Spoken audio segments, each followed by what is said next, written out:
Hello बच्चों, कैसे हो? होप आप सब अच्छे हैं, आपकी पढ़ाई अच्छे से चल रही है। तो आज हम करने जा रहे हैं chapter number 5 of book first flight. The name of the chapter is the 100 dresses part 1। ये जो स्टोरी है ये एक लड़की की है जो कि ऑलमोस्ट सेम ड्रेस पहन के जाया करती थी स्कूल में, क्योंकि वो गरीब थी तो बाकी बच्चे क्लास के उसका मजाक उड़ाया करते थे। और जब उसकी फ्रेंड्स पूछा करती थी कि तुम्हारे पास कितनी ड्रेसेस हैं, तो वो क्या कहती थी, मेरे पास तो 100 ड्रेसेस हैं। और वो उन ड्रेसेस की पिक्चर बनाकर उनको दिखा देती थी, ड्राइंग बनाकर। उसकी ड्राइंग बहुत अच्छी थी इनफैक्ट। तो ये स्टोरी किस बारे में है? ये स्टोरी इस बारे में है कि बेटा हम कितने जजमेंटल हो जाते हैं, कितना जज करते हैं लोगों को। अपने आप ही किसी को देखा और ये ऐसा होगा, ये वैसा होगा। कहते हैं ना, डोंट जज a book by its cover. किसी बुक का फटा हुआ कवर देखकर ये जज मत करो कि वो बुक ही बेकार है। उस बुक के अंदर कितनी नॉलेज है, यू नेवर नो। तो किसी इंसान का ऊपरी रूप देखकर कि वो सुंदर है, नहीं सुंदर है, या उसने कपड़े नहीं अच्छे पहने या पहने हैं, हमें भी कभी भी जज नहीं करना चाहिए। अंदाज़ा अपने आप नहीं लगाना चाहिए कि ये इंसान ही बेकार है। यू नेवर नो उसको कितनी नॉलेज है, वो कितना डीप है अंदर से। ठीक है, तो ये स्टोरी उसी बारे में है। चलो यहाँ से स्टार्ट करते हैं। Before you read, how do we जज? हम अपने आसपास रहने वाले लोगों को कैसे जज करते हैं? क्या उनके पैसे से, धन संपत्ति से, या उनके गुणों से? ठीक है ना। ये कहानी एक बहुत ज़्यादा इमोशनल कहानी है। एक गरीब लड़की की है, कैसे उसके मतलब क्लास के बच्चे उसको जज करते हैं। बच्ची का नाम है वॉन्ड्रा पेट्रोस्की। वॉन्ड्रा पेट्रोस्की एक पोलैंड में रहने वाली लड़की है, जो अमेरिकन कस्बे में, पोलैंड की रहने वाली है, अमेरिकन कस्बे में आकर, अमेरिकन टाउन में आकर वहाँ अमेरिका के बच्चों के साथ स्कूल जाती है। जो लड़के हैं वहाँ जो स्कूल के लड़के हैं, वो स्कूल के लड़के वॉन्ड्रा को बहुत डिफरेंट पाते हैं। क्यों? उनके स्कूल की लड़कियाँ तो बड़ी सुंदर सुंदर ड्रेसेस पहन के आती हैं, तो वो किस तरह ये बिहेव करते हैं उसके साथ, इसके बारे में है। अब ये है अमेरिका में पोलैंड के निवासी, जो अमेरिका में पोलैंड के जो लोग थे वो 1608 में आए थे, पर बहुत ज़्यादा लोग नहीं आए थे, आने स्टार्ट हुए थे 1608 में, लेकिन 20th सेंचुरी में बहुत ज़्यादा लोग आने शुरू हो गए थे। 20th सेंचुरी में 10 लाख से ज़्यादा पोलैंड के जो लोग थे वो अमेरिका में आ गए थे, क्योंकि पोलैंड का उस टाइम अपना कोई अस्तित्व नहीं था। ठीक है, तो पोलैंड को पोलैंड के जो लोग थे उनके देश के आधार पर कि ये पोलैंड के लोग हैं ऐसे पहचाना जाता था, ना कि उनकी जातीयता के आधार पर, मतलब जाति के आधार पर कि ये ज्यूइश हैं या ये जो भी डच पीपल हैं, जो भी हैं, उन्हें कभी रूसी पॉलिश कहा जाता था। क्यों? देखो, अगर वो अमेरिका में चले गए तो अमेरिकन पॉलिश, रूस में चले गए हैं तो रूसी पॉलिश, और ऑस्ट्रिया में चले गए हैं तो ऑस्ट्रियन पॉलिश। जैसे हम इंडियंस अमेरिका में चले जाओ तो अमेरिकन इंडियंस, रूस में चले जाओ तो रशियन इंडियंस, तो रहेंगे तो इंडियंस। ठीक है, तो ऐसे ही उनको ऐसे कहा जाता था। जिस जिस कंट्री में गए उन कंट्री के साथ उनका नाम जोड़ दिया जाता था। ठीक है, तो अब उन सबसे ज़्यादा लोग कहाँ रहते हैं? शिकागो में रहते हैं। शिकागो को कभी कभी क्या जाता है, सेकंड पॉलिश भी कहा जाता है, मतलब पोलैंड भी कहा जाता है। पोलैंड की जो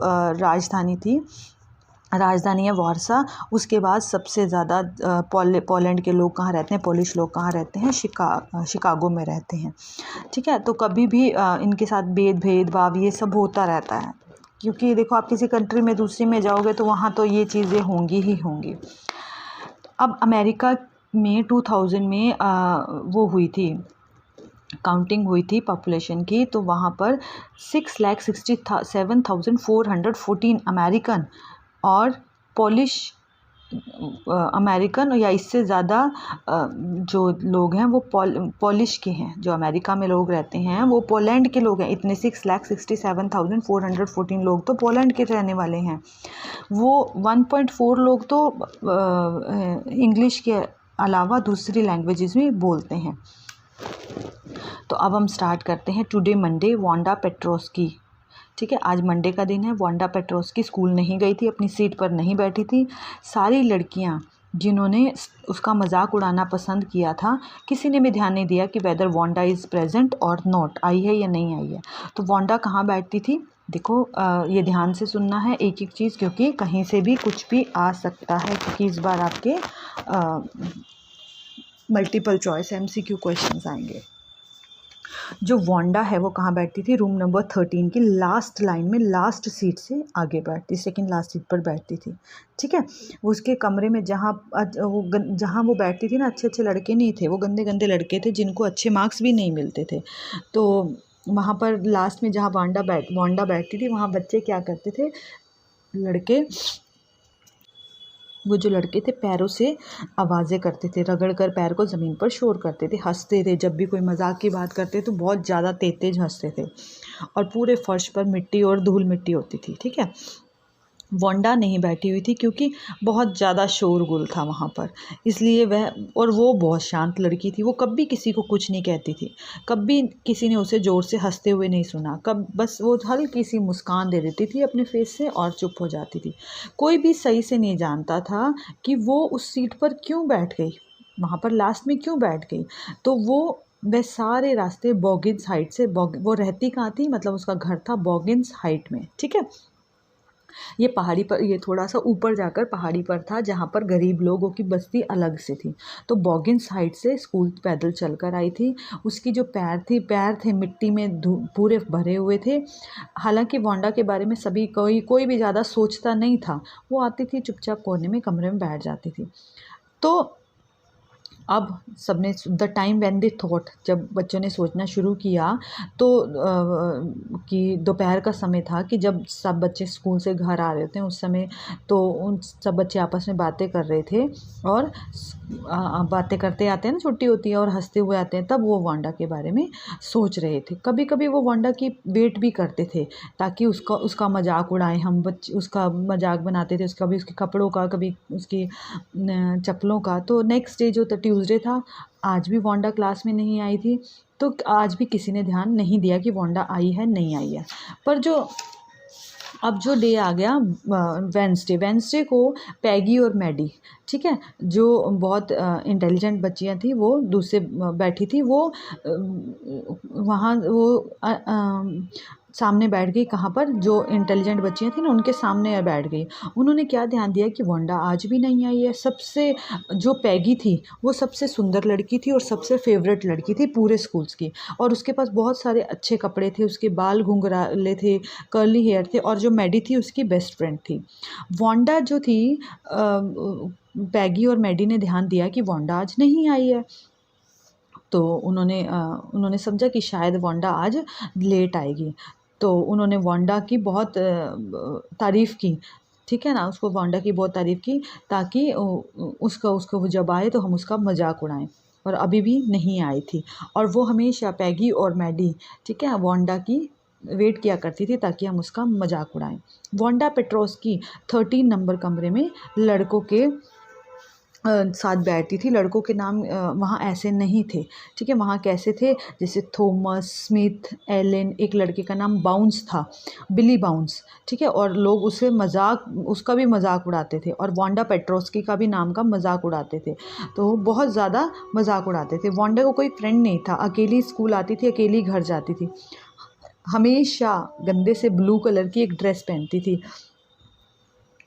साफ़ सुथरी थी ड्रेस, ऐसे, पर कभी ऐसे नहीं लगता था कि उसने प्रेस की हो। उसका कोई मित्र नहीं था, पर फिर भी उससे बहुत सारी लड़कियां बातें करती थी। कभी कभी तो लड़की, जब वो बाहर आकर कॉरिडोर में खड़ी हो जाती थी, तो लड़कियां उसको आकर पास खड़ी हो जाती थी और वो उसका मजाक उड़ाती थी। और जो वांडा थी वहाँ पर कॉरिडोर में आकर उसमें देखती थी ग्राउंड में कि बच्चियाँ हॉप स्कॉच खेल रही होती थी, तो वो वांडा खड़ी होकर वो चुपचाप ध्यान देखती रहती थी।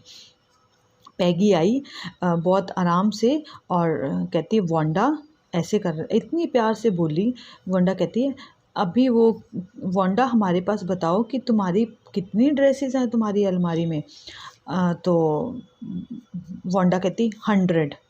छोटी छोटी लड़कियां कहती 100, और इतनी तेज़ आवाज़ आई कि सारी छोटी छोटी बच्चियां जो हॉप स्कॉच खेल रही थी वो सारी की सारी आराम से खड़ी होकर देखने लग गई। वांडा कहती हाँ 100, और फिर चुप हो गई। तो पैगी ने पूछा किस तरह की हैं, सारी सिल्क की हैं या फिर कहती मैं शर्त लगाती हूँ कि सभी सिल्क की बड़ी सुंदर सुंदर ड्रेसेस होंगी और वेलवेट की भी होंगी। वो वांडा कहती हाँ वेलवेट की भी हैं, और फिर चुप हो गई कहती मेरी एक अलमारी में है और वो सब भी लाइन में लगी हुई हैं। और फिर वांडा चली जाती है और वहाँ से सारी बच्चियाँ उसका फिर मजाक उड़ाना शुरू कर देती हैं। 100 ड्रेस, 100 ड्रेस, पर हर रोज़ वांडा तो एक ही कपड़े पहन के आती है, ब्लू सी कलर की, और पता नहीं कितनी कहानियाँ बनाती है वांडा। तो फिर वांडा को क्या कहते हैं, आपके पास शूज़ कितने जोड़ी हैं? वो कहती है मेरे पास 60 जोड़ी शूज़ हैं, मतलब 60 पेयर शूज़ हैं, और वो सारे शूज़ कहाँ रखे हैं? अलमारी में लाइन पे रखे हुए हैं। ठीक है, तो फिर सभी ज़ोर ज़ोर से इसका मजाक उड़ाती हैं। ठीक है, पैगी और वांडा अब उन्होंने ही स्टार्ट किया था किस बारे में, वांडा का मजाक उड़ाने में। वो आपस में बहुत बेस्ट फ्रेंड थी। और एंड में वांडा जो है गली में जाती हैं, उसकी आइज़ बहुत ज़्यादा उदास होती हैं और उसका मुंह बंद होता है। कभी कभी तो ऐसे लगता जैसे मतलब बहुत थक चुकी है वो अकेले स्कूल जा जाकर। ठीक है ना। पैगी जो है वो ऐसे वो बहुत ज़्यादा क्रूअल लड़की नहीं थी। वो छोटे छोटे बच्चों की रक्षा करती थी, बड़े बच्चों से। जो बड़े बच्चे आकर छोटे बच्चों को तंग करते हैं ना, वो उन बड़े बच्चों की पिटाई कर देती थी और कई घंटे तक चिल्लाती रहती थी अगर वो किसी एनिमल पर अत्याचार होते हुए देख लेती थी।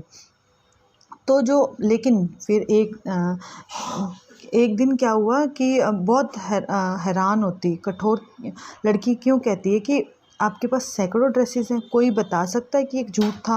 और वो झूठ क्यों बोलती थी? कौन? जो आपकी वांडा थी, वो बहुत एक गरीब लड़की थी और हाँ, उसका मजाक तो उड़ाती थी पैगी और मैडी, लेकिन कभी भी उसको रुलाती नहीं थी। जो पैगी थी वो कभी भी वांडा को रुलाती नहीं थी। जहाँ तक अब हम एज़ फॉर मैडी, अगर हम मैडी की बात करें तो वांडा से ये डेली पूछती थी कितनी ड्रेसेस हैं, कितनी टॉप हैं, कितनी चीज़ें हैं। तो जो मैडी थी वो गरीब थी। ठीक है, तो वो जो किसी के पुराने दिए हुए कपड़े पहनती थी। ठीक है, लेकिन अब वो बॉगिन्स हाइट में नहीं रहती थी और उसका एक मजाकिया नाम भी नहीं था, इसके लिए भी वो शू करती थी, नहीं तो बच्चे उसका भी मजाक उड़ाते। तो sometimes when Peggy was asking, जब भी कभी पैगी वांडा से उसी बातों के बारे में पूछती कि तुम्हारे पास कितनी ड्रेसेस हैं, कितने शूज़ हैं, मैडी को गुस्सा आता था और वो अपनी हाथों पर जो कांच की गोलियां या आप कह सकते हो कि मार्बल्स, ठीक है, उनको देखती थी, उनको घुमाती रहती थी, कुछ कहती नहीं थी क्यों, उसे भी दुख होता था, वो भी गरीब थी। ठीक है, और वांडा कभी ध्यान नहीं देती थी और पैगी ने कभी अगर वांडा कभी ध्यान नहीं देती और पैगी ने इस चीज़ को खोजा ही नहीं होता, ठीक है ना, कि मेरे पास 100 ड्रेसेस हैं, तो अब पैगी स्टार्ट किया तो सभी उसके साथ ऐसे करने लगे। अब जो वांडा है जो गरीब थी, लेकिन जो मैगी थी वो वांडा की तरह गरीब नहीं थी, लेकिन फिर भी गरीब थी। अब वांडा जो थी सॉरी पैगी जो थी वो चाहती थी कि मैगी जो है ना वो वांडा को तंग करना छोड़ दे, क्योंकि उसे भी बुरा लगता था। आज फिर जो वांडा थी वो क्लास में देर से आई थी। मैडी खुश थी क्योंकि वांडा का किसी ने मजाक नहीं उड़ाया था। जो बिना ध्यान दिए जो वांडा थी वो मैथ्स के क्वेश्चन कर रही थी, 8 मल्टीप्लाई 8 8 ज़ा। तो अब जो देखो किस तरह से वो जो मैडी है वो पैगी को कहती है, अपने डायरेक्ट नहीं कह सक रही वो, लेकिन पेज पर लिख रही है, क्या कह रही है, आओ पैग आओ हम वांडा से कहना छोड़ दें कि कितनी तुम्हारे पास dresses, how many dresses she है। जब उसने मैथ्स के क्वेश्चंस ख़त्म कर लिए तो उसने सोचा कि मैं मैथ्स के क्वेश्चन कर रही हूँ, मैथ्स के क्वेश्चन करने के बाद मैं को ये नोट दे दूँगी। फिर वो रुकने गई और उसने स्कूल के आंगन में एक चित्र देखा। ठीक है, जो अब एक नया टारगेट हो गया था। अब फिर वो चित्रित क्या देखा उसने, एक नया टारगेट होगा, वो वांडा आ रही थी। वांडा को कहती कि फिर पूछेंगे कितने ड्रेसेस हैं। ठीक है, तो वो ऐसा चाहती थी कि इसे 13 नंबर कमरे में कोई नहीं पहचाने। क्यों? क्योंकि उसके पास जो थी मैडी के पास ड्रेसेस कम थी, तो पैगी ने अपनी एक पुरानी ड्रेस दे दी थी। तो जो मैडी चाहती थी कि इसे कोई भी नहीं पहचाने कि ये तो पैगी की पुरानी ड्रेस है, तो उसने क्या किया, उसकी मदर ने कुछ गोटे वोटे लगा दिए थे उसके ऊपर, उसको सजा दिया था। वो चाहती थी कि रूम में कोई ना पहचाने। वो कहते हैं कि अगर पैगी अपनी मर्जी से वांडा का मजाक करना छोड़े तो छोड़े, नहीं तो वो नहीं छुड़वा सकती उससे, क्योंकि वो उसके कहने की हिम्मत ही नहीं रखती थी। अब वो मैडी ने अपने बालों में हाथ डालकर मतलब शांत हो गई, कहती है जो होगा देखा जाएगा, और उसने अपना जो लिखा था फाड़ कर फेंक दिया। अब जो मैडी है वो पैगी की बेस्ट फ्रेंड थी और पैगी पूरे स्कूल में अच्छी लड़की थी। उसने सोचा कि वो ऐसा कोई काम नहीं करेगी जिससे पैगी उससे नाराज़ हो जाए। जहाँ तक वांडा का सवाल है, वो बोगिन्स हाइट पर रहती थी और स्कूल में अकेली ही खड़ी रहती थी, किसी को कुछ नहीं कहती थी बेचारी, कॉरिडोर में अकेली खड़ी रहती थी और अपनी ड्रेसेस के बारे में बताती थी, ठीक है ना। अब वो याद करती है कि उसके पास एक ग्रीन कलर का रेड कलर का हैंकी भी था, और लड़कियों ने कहा इसमें तो ये तो एक क्रिसमस पेड़ की तरह दिखाई दे रहा है। वांडा और उसकी सैकड़ों dresses, thinking about Wanda and hundred of dresses, एक सीधी लाइन में रखे होने के सोचने के कारण मैडी बहुत हैरान थी। और ड्राइंग और जो उसकी कंपटीशन होने जा रहा था ड्राइंग का और कलर का, उसने सोचा कौन जीतेगा। तो लड़कियों के लिए जो ये कंपटीशन था उसमें लड़कियों को बनाना था, ड्रेस डिज़ाइन करनी थी, और लड़कों को मोटर बोट्स डिज़ाइन करने थे। तो अब सबको क्या यकीन था कि पैगी ही ये जीत जाएगी। पैगी ने बहुत अच्छी ड्राइंग बनाई थी, कम से कम वांडा ने सोचा कि पैगी तो सबसे ज़्यादा अच्छी बनाएगी। वो एक मैगज़ीन के किसी बिल्कुल मैगज़ीन पे अगर कोई कवर पे फ़ोटो बनी हुई है ना, बिल्कुल डिट्टो कॉपी कर सकती है। कौन? पैगी। तो ये किसकी मतलब हम देखकर ये बता सकते थे कि ये है इसकी फ़ोटो बनाई है पैगी ने, और मैडी को भी विश्वास था कि पैगी ही जीतेगी, ठीक है। तो अब पता चलेगा जब टीचर्स अनाउंसमेंट करेंगे। अगले दिन क्या बूंदाबांदी हो रही थी। मैडी और पैगी दोनों ही पैगी के छाते के नीचे, और पैगी छाता लेके आई हुई थी, अम्ब्रेला लेके आई हुई थी, उसके नीचे होकर दोनों ही स्कूल पहुंच गए। तो इस प्रकार जो वांडा पेट्रोस्की है उसकी वेट नहीं करेंगे उस दिन, क्यों? बारिश हो रही है, बॉगिन्स हाइट से इतनी दूर से वो पैदल चल कर आती थी, तो बहुत दूर से बॉगिन्स हाइट तक जो थी पैदल चल कर आती थी। आज वो जो वांडा थी वो देर से नहीं आना चाहती थी, लेकिन जो वांडा थी वो आज देर से नहीं आना चाहती थी। क्यों? क्योंकि आज क्या होना था, रिज़ल्ट आना था। पैगी ने पूछा कि मिस मैनन आज विनर्स को अनाउंस करेंगी? तो मैडी ने कहा हाँ, जैसे ही हम अंदर जाएंगे वैसे ही विनर्स का अनाउंसमेंट हो जाएगा। तो पैगी ने कहा शायद आप ही जीतोगी। जैसे ही उन्होंने क्लास में एंटर किया तो थोड़ी सी रुकी और सांस लिया। हर तरफ चारों ओर पूरे रूम में क्या बनी हुई थी, ड्राइंग लटकी हुई थी। जो बच्चों ने ड्राइंग बनाई हुई थी वो सारी की सारी ड्राइंग टीचर्स ने कमरे में लगा दी थी एज एग्जीबिशन की तरह, ठीक है। ठीक है बच्चे, फिर बहुत सुंदर सुंदर रंग थे उन ड्राइंग के, और बहुत अच्छे अच्छे डिज़ाइन थे, बड़े बड़े कागज़ की शीट पर काट कर बनाया हुआ था। सारे के सारे एक ही लाइन में बने हुए थे और कई 100 डिज़ाइन थे, जैसे कि कंपटीशन के लिए होने चाहिए वैसे होने चाहिए। हर आदमी वहाँ रुका और उसने सीटी बजाई, या मर्मर एडमायरिंगली का मतलब मर्मर मीन्स बुदबुदाना यहाँ पर, और एडमायरिंग में प्रशंसा करते हुए बुदबुदाया। जैसे ही क्लास इकट्ठी हुई, मिस मैनन ने अनाउंस किया कि कौन कौन विनर्स हैं। उसने कहा जैक बेगल्स लड़कों की ओर से विनर है, और मोटर का डिज़ाइन उसकी जो उसने मोटर का डिज़ाइन की है वो 12 नंबर रूम में लगाया गया है, और उनके बाकी बच्चों के साथ भी।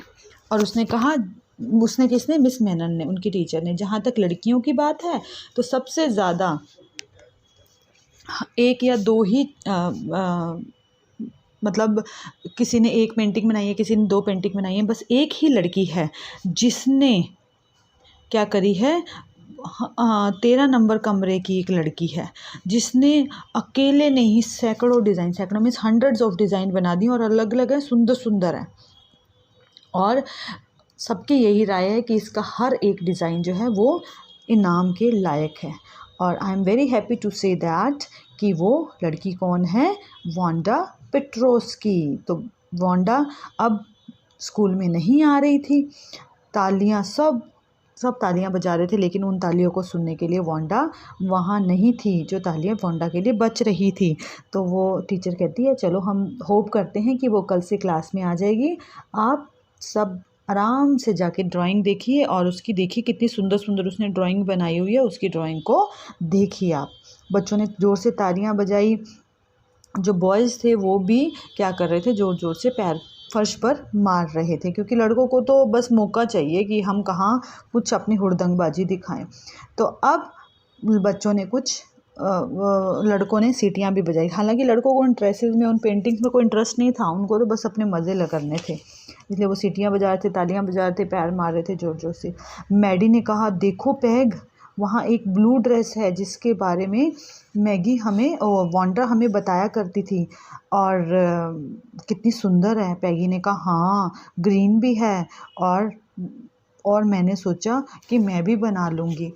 तो ये था आपका फर्स्ट पार्ट इस स्टोरी का। सेकंड पार्ट में आपको पता चलेगा कि कैसे, क्या वांडा अपना प्राइज़ ले पाई या खुश हुई, या वांडा ने क्या इन बच्चों ने वांडा की इज़्ज़त करना शुरू किया या उसकी रिस्पेक्ट करनी शुरू की या नहीं की। That we will do in second part. तो होप आपको ये स्टोरी क्लियर हो गई होगी।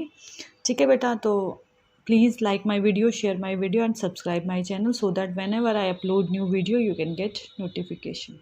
Bye bye, take care, God bless you beta.